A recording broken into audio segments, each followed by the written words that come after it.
विद्यार्थी मित्र हो, पाठीमागच्या तासाला आपण गणित भाग 2 मधील वर्तुळ प्रकरण चालू केले आणि त्यातले काही घटक अभ्यासलेले आहेत.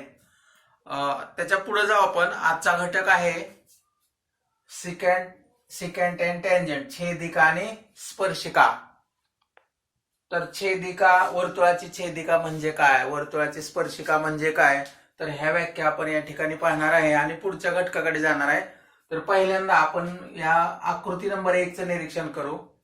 पहा, इथे एक मी वर्तुळ काढलेलं आहे आणि एक रेषा काढलेली आहे, रेषा ए बी.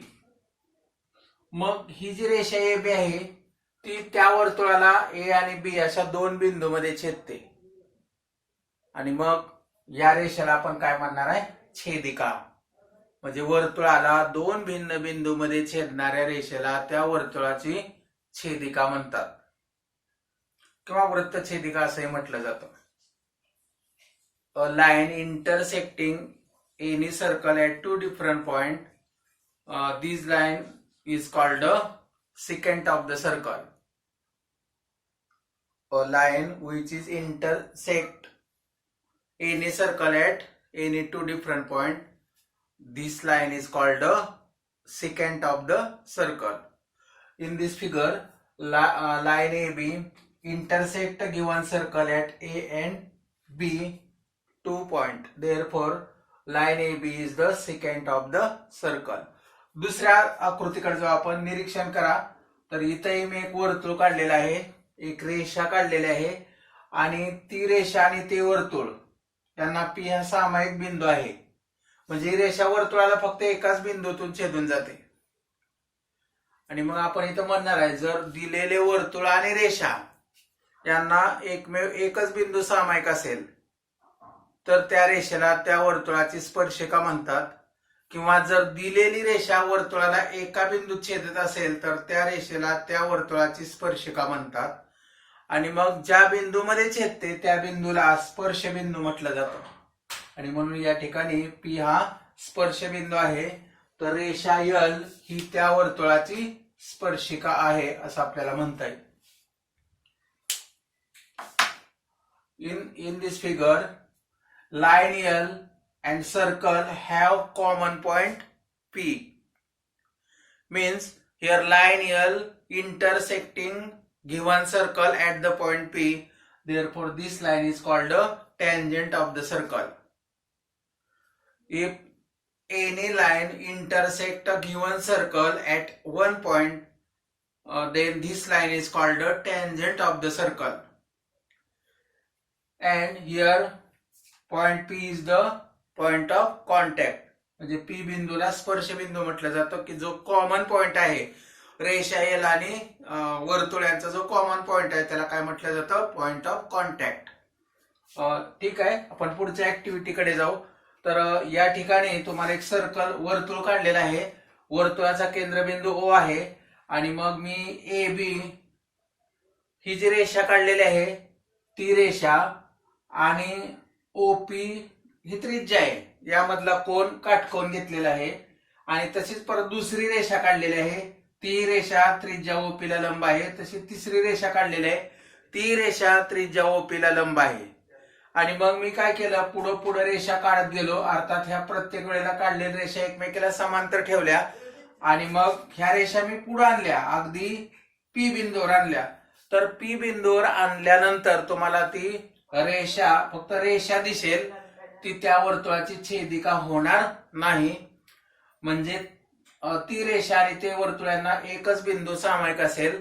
आणि मग तुम्ही जर इथला कोन मोजला, म्हणजे त्रिज्या आणि आता तयार झालेली रेषा की जी P बिंदूतून जाते, तर यामधील कोन तुम्हाला किती मिळणार आहे, 90 अंशाचा. म्हणजे तो कोन काटकोन असतो, त्यालाच आपण स्पर्शिकेचे प्रमेय म्हणणार आहे, टॅन्जंट थेरम. म्हणजे या ठिकाणी आपल्याला काय म्हणता येईल, तर जर स्पर्शिका ही वर्तुळावरील कोणत्याही एखाद्या बिंदूतून जात असेल आणि ती त्रिज्येला लंब असेल, जर एखादी रेषा वर्तुळावरील कोणत्याही एका बिंदूत, जर वर्तुळाची स्पर्शिका वर्तुळावरील एखाद्या बिंदूतून जात असेल तर ती रेषा त्या स्पर्श बिंदूतून काढलेल्या त्रिज्येला लंब असते. टँजंट म्हणजे स्पर्शिका प्रमेय आपल्याला काय सांगता येईल, जर वर्तुळाची स्पर्शिका वर्तुळावरील कोणत्याही बिंदूतून जात असेल तर ती रेषा त्या बिंदूतून काढलेल्या त्रिज्येला किंवा तर ती रेषा तो बिंदू केंद्राशी जोडणाऱ्या त्रिज्येला लंब असते. अ tangent passing through the any point of the circle is perpendicular to the radius at the point of contact. What is the theorem of what is tangent theorem? A tangent passing through any point of the circle and perpendicular to the chord.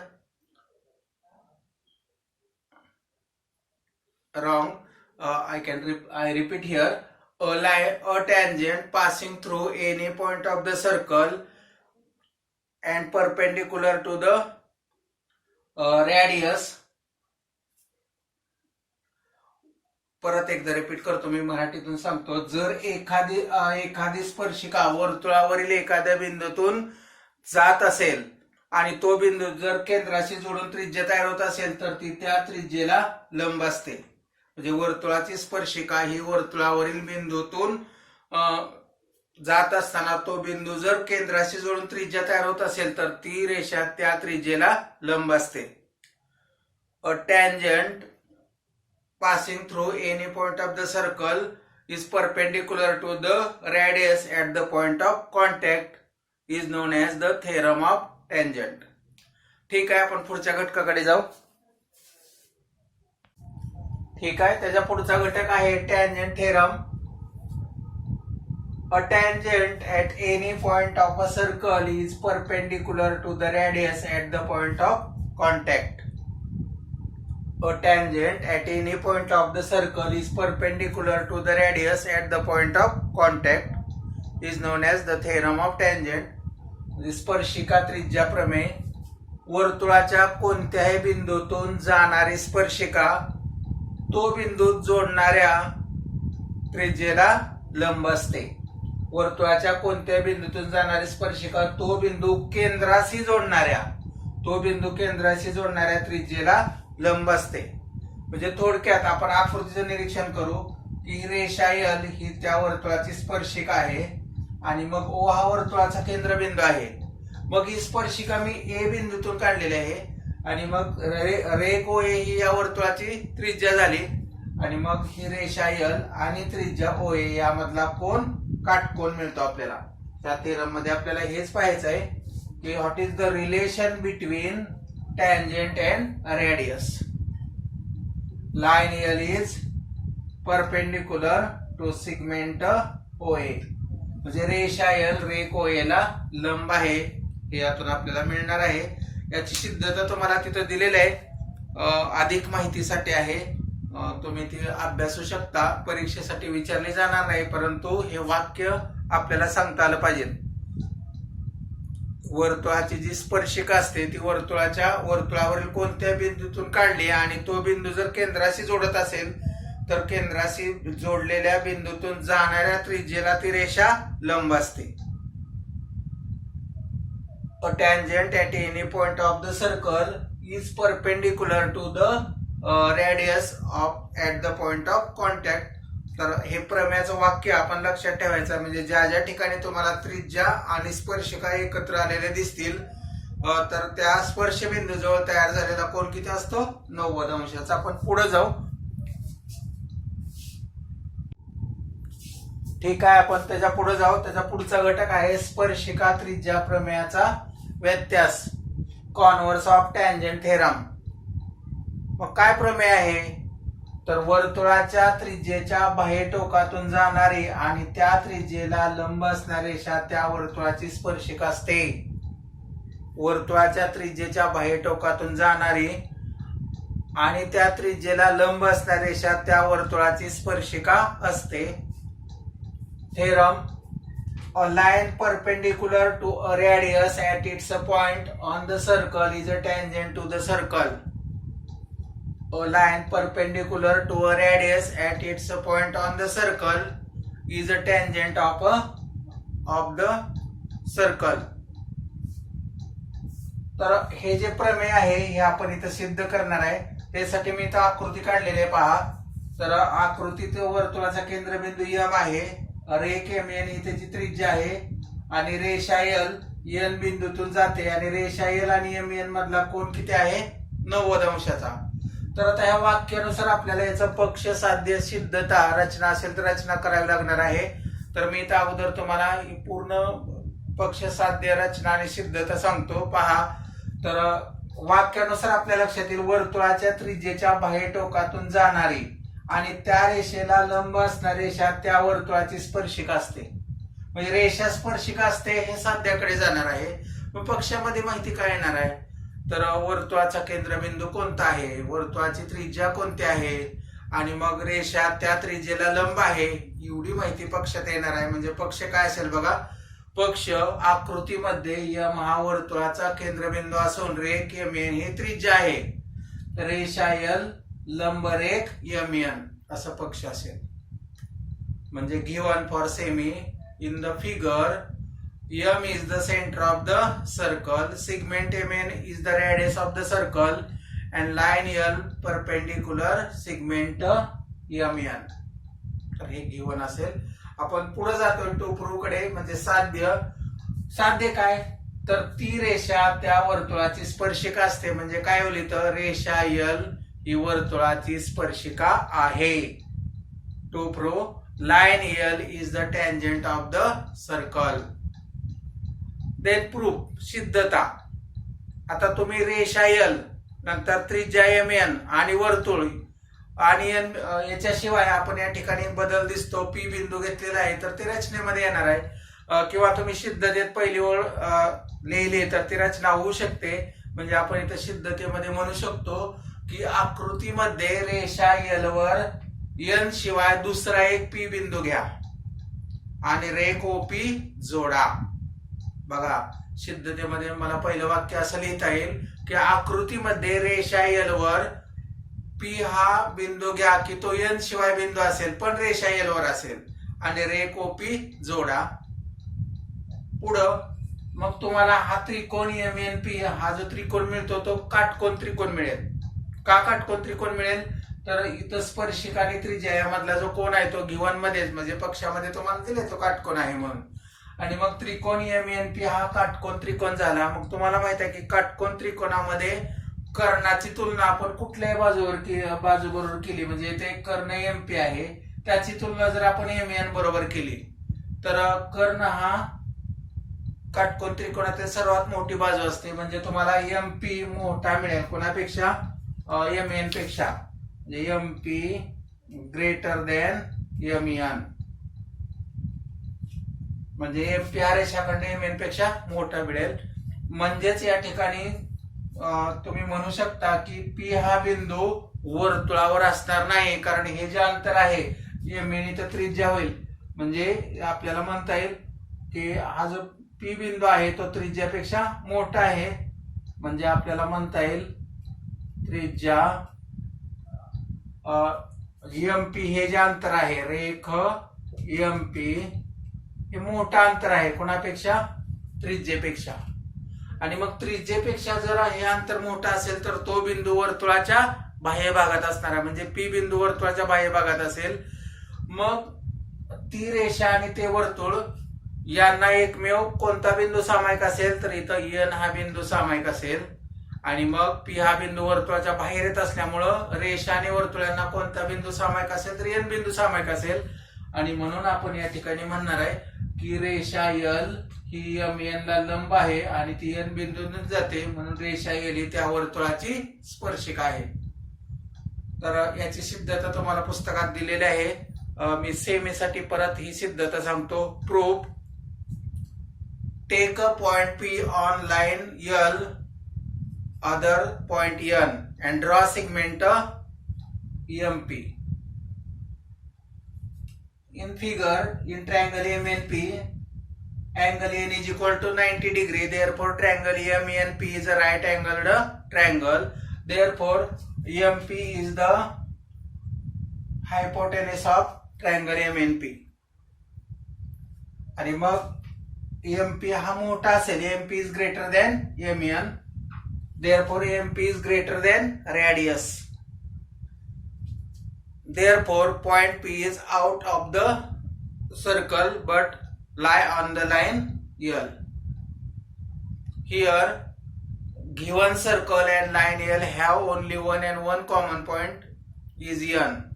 Therefore line L is a tangent of the given circle. तर अशा पद्धतीने सिद्ध करायचं आहे. सिद्धता सोपी आहे. तुम्ही सिद्धता पुस्तकातली आहे असे लिहू शकता. मी तर तुम्हाला पक्ष साध्य सिद्धता सांगितलेली आहे. तर तुम्हाला ही सिद्धता पुस्तकामध्ये लिहायला काही अडचण नाही.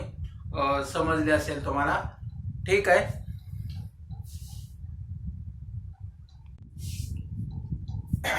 चर्चा करू म्हणून हा पुढे घटक आहे. त्याच पानावर समजा आम्ही एक वर्तुळ काढलं, ए केंद्रबिंदू असलेलं वर्तुळ काढलंय आणि त्या वर्तुळामध्ये मी सी बिंदू घेतलेला आहे, वर्तुळावर बी बिंदू घेतलेला आहे आणि वर्तुळाच्या बाहेर डी बिंदू घेतलेला आहे.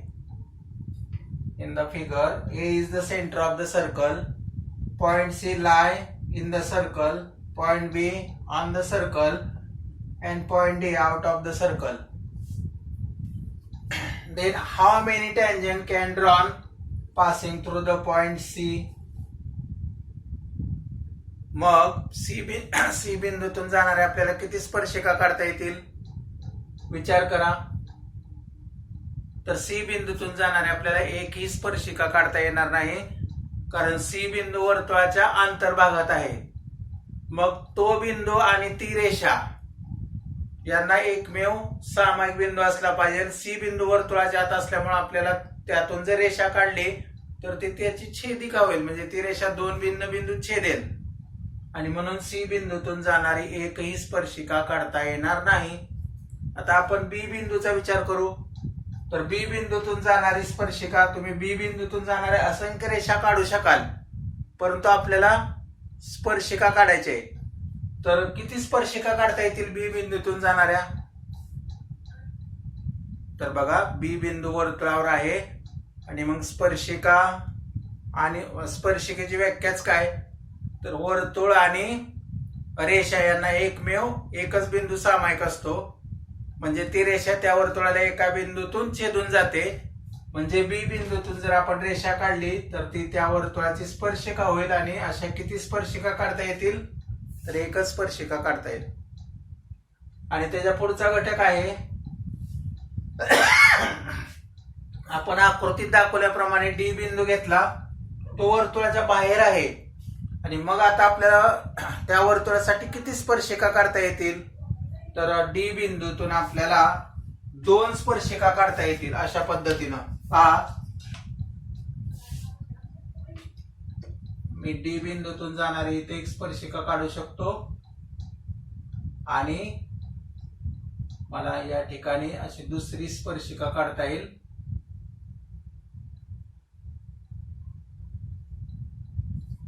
तर अशा वर्तुळाच्या बाहेरील बिंदूतून वर्तुळाला दोन स्पर्शिका काढता येतात असं म्हणता येईल. आणि बी बिंदूतून जाणारी आपण एक स्पर्शिका काढू शकतो, ही पण बी बिंदूतून जाणारी स्पर्शिका होऊ शकेल. आणि मग तुमच्या लक्षात आलं असेल की जर समजा दिलेला बिंदू वर्तुळाच्या अंतर्भागात असेल तर त्यातून जाणारी एकही स्पर्शिका काढता येणार नाही. समजा बिंदू वर्तुळावर असेल तर त्या बिंदूतून जाणारी एक आणि एकच स्पर्शिका काढता येते. आणि बिंदू वर्तुळाच्या बाहेर असेल तर त्या बिंदूतून त्या वर्तुळाला दोन स्पर्शिका काढता येतात. If a given point lie in the circle, then how many tangent can be drawn through the given point which is in the circle? There is no any tangent can be drawn given point. If point lie on the circle as like B, then how many tangent can be drawn passing through the point B? There is only one and one tangent can be drawn passing through the point B. Suppose point D lie out of the circle, external point of the circle. Then how many tangent can be drawn passing through the point D? Then we draw two tangent which are passing through the point D. Here point D is external point of the circle. Another discuss point.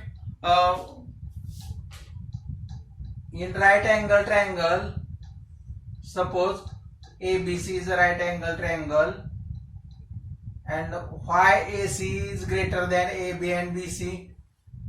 YAC is greater than AB and BC. Which theorem is used in this property? Remember this, we have studied in 9th standard. तर पहा, तुम्ही जर त्रिकोण ABC चा विचार केला तर हा काटकोन त्रिकोण आहे. मग काटकोन त्रिकोणामध्ये हा कोण काटकोन आहे आणि मग उरलेले दोन्ही लघु असू शकतात. हा आणि इथला कोण हे लघु असू शकतात. म्हणजे या ठिकाणी सर्वात मोठा कोण कोणता आहे? बी आहे आणि ए आणि सी कोण हे बी पेक्षा लहान आहेत आणि मग मोठ्या कोणासमोरची बाजू मोठी असते आणि मग त्यानुसार आपण इथं काय म्हणणार आहे? कर्ण ही काटकोन त्रिकोणात सर्वात मोठी बाजू आहे. Why hypotenuse is greater than another two sides of the right angle triangle? Because in right angle triangle, one angle is right angle and another two angles are acute angles. Here 90-degree angle is larger angle remaining two angles, therefore side opposite to right angle is the greatest side of another two sides. तर हे त्याचं उत्तर आहे. ठीक आहे, आपण पुढच्या तासाला नवीन भाग बघू. तत्पूर्वी तुम्हाला एक महत्त्वाची सूचना आहे की कॉन्व्हर्स ऑफ टँजंट थेरम आपण मग पाहिलेलं आहे, तर ते लिहायचं आहे. नंतर टँजंट थेरमचं वाक्य लिहायचं आहे आणि त्याच्या अगोदरचं जे आपण पान नंबर 50 वर सिकॅन्ट अँड टँजंटच्या फिगर काढल्या होत्या, तर त्या आकृत्या काढून त्याचे व्याख्या लिहायचे. तर हे घटक तुम्ही घरी अभ्यासायचे आणि लिहून काढायचे. ठीक आहे, पुढच्या तासाला आपण पाहू उरलेला भाग.